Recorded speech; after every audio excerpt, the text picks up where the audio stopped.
బసవరాజు తులసిని ఎలా ఆపాలో తెలియక బుర్రగొక్కుంటూ ఉంటాడు. తులసి ఏమో తను తీసిన బసవరాజు వీడియోని సిద్ధుకి ఎలాగైనా చూపించాలి అని కంకణం కట్టుకుంటుంది. తులసి సిద్ధుకి చూపించే వీడియో ఏంటో బసవరాజుకి ముందే తెలుసు. తులసి వాళ్ళ పెద్దన్నయ్య బసవరాజుని కలిసి, "నువ్వు తాగిన మైకంలో నువ్వు చేసిన అక్రమాలు, తప్పుడు పనులు అన్నీ కుట్రలన్నీ కూడా చెప్తుండగా bit to bit Tulasi video తీసింది" అని తులసి అన్నయ్య చెప్పిన మాటలు గుర్తు తెచ్చుకుంటుంటాడు బసవరాజు. తులసి ఆ వీడియోని సిద్ధుకి చూపించడానికి వెళ్తూ ఉండగా బసవరాజు వెంటే వెళ్తూ ఉంటాడు. ఎలా ఆపాలో తెలియక కంగారు పడుతూ ఉంటాడు.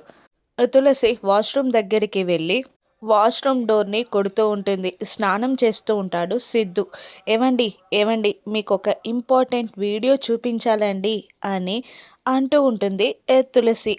వస్తున్నా" అని సిద్ధు ఫ్రెష్ అప్ అయి వచ్చి తులసి ముందు కూర్చొని, "ఏంటి ఏదో వీడియో చూపించాలి అన్నావు" అని అంటూ ఉంటాడు సిద్ధు.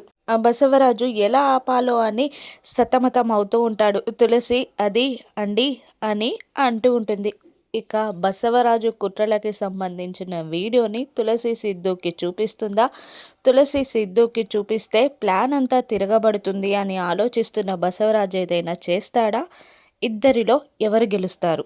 రానున్న ఎపిసోడ్స్‌లో చూద్దాం. Thank you for watching.